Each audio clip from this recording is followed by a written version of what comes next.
shongwe yehama yedu yakamisidzwa sezvakaitwawo naJacob achimisidza shongwe yaRachel. So panguva inoi toda titi mhanye mvura inenge yakuda kuya nayo.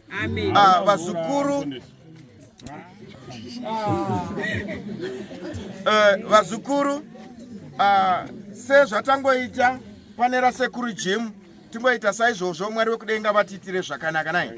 Haleluya. Regai ndimbotaura pamari havachabvisa iyo yabviswa yatokwana pane vamwe vanenge vanobviswa yatokwana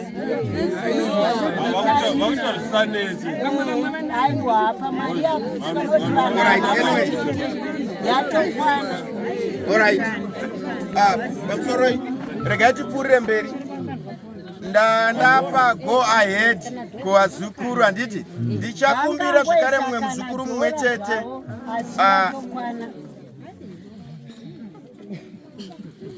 Dora hanzi rokwana to.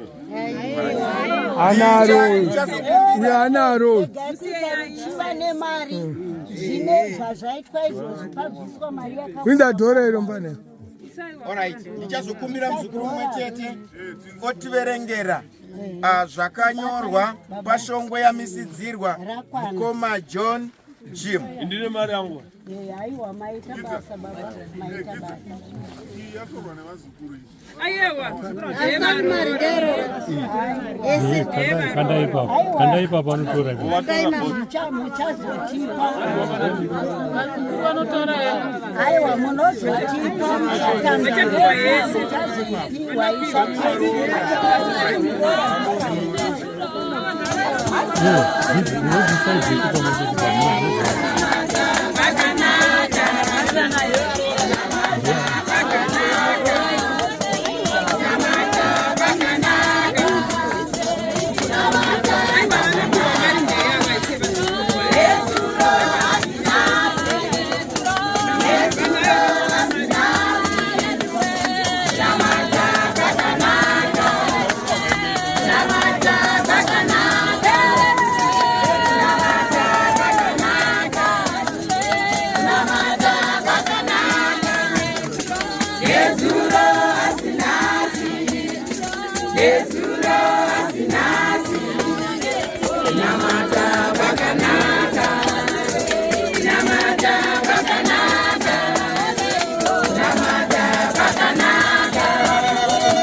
Tinotenda Mwari zvikuru. Regai ndichakumbira muzukuru mumwe chete ativerengere zvakanyorwa pashongwe yakamisidzirwa John Jimu. Asi ndoga muzukuru panapa. Handinda kafunda. Oyo doctor kumashiro kwako. Oyo doctor. Hande.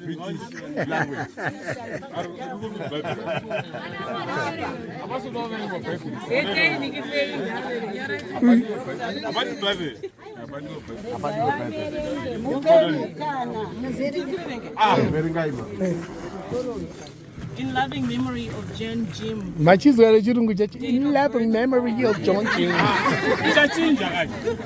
Zvatochinja. Birth April 31, 1967, and day of death January 13, 2005. Shona ino Memories manitsu. never die. Moms, you tell me she tell my break, boss one or what's so Hayo ingwenda izvi kunaka.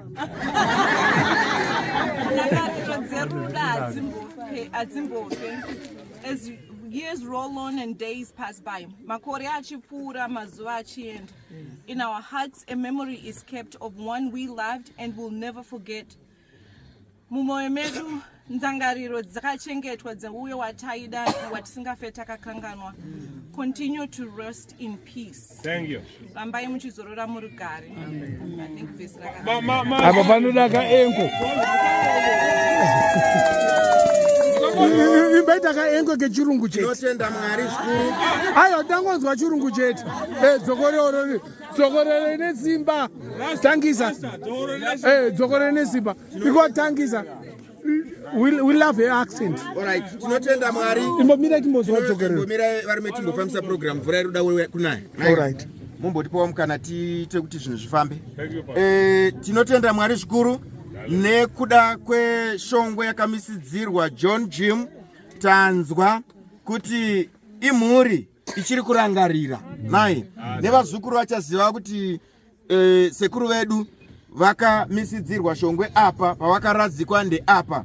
Tinotenda Mwari nekuda kwaizvozvo. Regai nditi kwanzi nehanzvadzi yangu ndiri kuda kumbopa ka short speech. Pamsoroi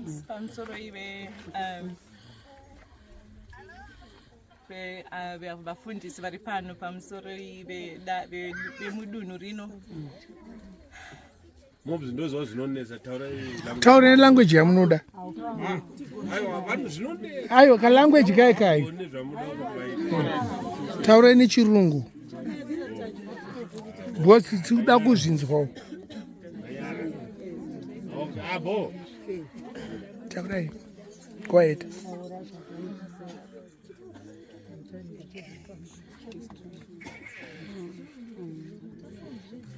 Mundu dzolonga no shamza.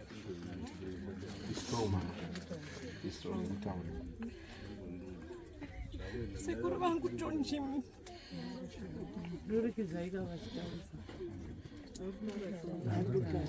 Kuti ndigare kwaAmerica 26 years. Vakandibatsira kuapply.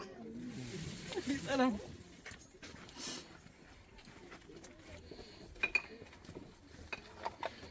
Kubva pavakashaya ndanga ndisipo. Ndawunda inambopera. Ndanga ndinomboronga zvekuuya kuno. Asi ndinotenda Mwari kuti ndatenga tiketi musi wechipiri kuti ndisvike pano to close the gap. Nesekuru vangu tiri my best friends. Ndaenda kuchikoro kuboarding. Ndetanga ndaenda kuKambuzuma ndatengerwa tagi yekuendesa kuchikoro. Nasekuru. And every time ndichiona mwana wangu Beta achiita every simple thing, ndogara ndichirangarira kuti I know kuti sekuru wangu vari kufara nezvokuitwa naBeta. Because he was always saying kuti rambai muchienda kuchikoro. He was always about education. Vaigara vatiudza kuti zvimwe zvese zvinotevera kumashure. And even pavakafa I remembered kuti everything else will come later. Even kuti vana will come later as long as ndaita chikoro. Sekuru wangu waida chikoro. Very smart man. Sekuru, rest in peace, and I'm happy I'm finally here to say my goodbyes and to celebrate you. Awite? Tinotenda. Regai panguva inoi vari kuisa maruva makutenderwa kuchiisa maruva enyu. Ndichizokumbira zvekare munhu wekupedzisira achanamata Ndichakumbira chaplain chingaona vasvike pavanonamata tichikloza kana pachinge papedza kuiswa maruva.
Tinotenda Mwari. Regai ndipe mukana chaplain chingawana vanamate tozoita hand over program kuna MC wedu. Hallelujah.